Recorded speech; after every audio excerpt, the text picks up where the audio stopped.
Thank you, Madam Chair. Yeah, I was thinking about that K-5 program. I decided when I was in 4th grade I wanted to be an engineer, whatever, and ended up doing that. Actually planned out where I was going to go to school, started then and started praying. So my question is kind of around that. First of all, I know there is a need in everyday life to understand something about STEM. A couple of weeks ago, my wife's washing machine broke, and I got a little manual on it off the internet, and it's a self-diagnosing. So I pushed a couple of buttons, and up pops a binary number, and it was 12. And so I looked on this little chart, 12, bad motor control. Sure enough, that's what was wrong with it. So even in the household, it's good to know a little bit about STEM. But we have spent a lot of money locally, I know, in our area, along with K-12 funding and so forth, to try to draw more people into STEM. Does that need any more coordination, or is it working? Is there any empirical data that would say this works? We're really getting a lot more people, not necessarily from one particular area, just is it working? Anybody? Chairman Comstock, Mr. Webster, thank you for your question. And you are exactly right. There is a lot of not only our foundation, but a lot of company foundations, nonprofits that are working on this issue. We tend to focus very much on the schools, on the students, on the teachers, and that's fantastic to help support them. But we've noticed, even with our grants, that there tends to not be a parent component. And if we can educate the parents to the importance of these skills, help them to understand how to encourage their students to stay with it, that is an element that can definitely help. We've also had focus groups where parents have come in and they've talked to us and they've said things like, you know, I wasn't good at math, you probably won't be either. And that really is very damaging, and that can that can hinder a student's progress in that area. So we're trying to do a little bit more, in fact, actually a lot more around the importance of parents and bringing them into the equation. So does that, is that universal, or is it in its infancy, or?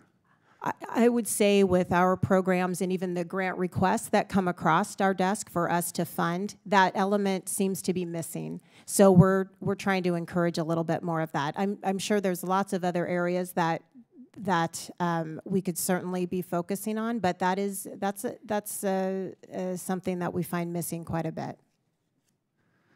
Okay. I'd just like, yeah, go ahead. I could just say quick, I mean, I think this comment about when a young person, if they're off in elementary school, but also very much in middle school, and then it happens all the way through, when you get this kind of experience where somebody will say, you know, I wasn't good in STEM, you may not be, or math isn't for me, that kind of thing. It really closes things off for people in a way that then they internalize, and that is a cultural phenomenon that really hurts.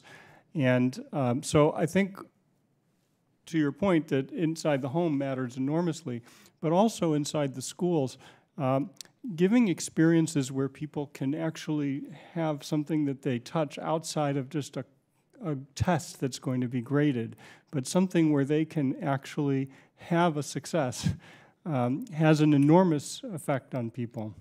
And I think that many of the curricula are really evolving that way now, so that people, in addition to their classroom experience, have an experience outside of the classroom where they experience a success. And that helps them to come back in. And that has to happen all through the system. Would directed scholarships, maybe enhanced scholarships for STEM, does that help? Yeah, go ahead. Mr. Webster, I'll say that the number one most effective way to spend money in computer science to actually increase the number of computer science offerings is in-service professional development. That means professional development for teachers who are already in the classroom and teaching them how to just offer computer science as an elective, as an extra course, or what have you.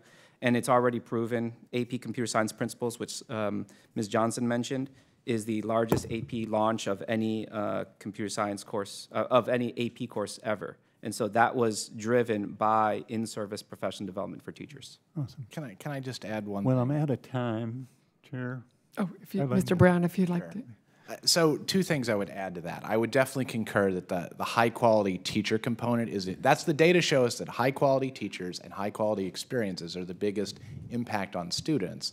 But I would like to say something about the scholarship question you asked. One of our experiences over the last 15 years, going back to the America Competes Act and different attempts to try and incentivize students, is scholarships are less effective than people think, because the financial incentives alone of making it easier for a student to go to college will not necessarily overcome their lack of preparation for success in another STEM-oriented career. So it's their degree of preparation that's more of a selector for whether they can succeed with a scholarship or with some kind of financial incentive than just doubling the amount of scholarship money that's out there.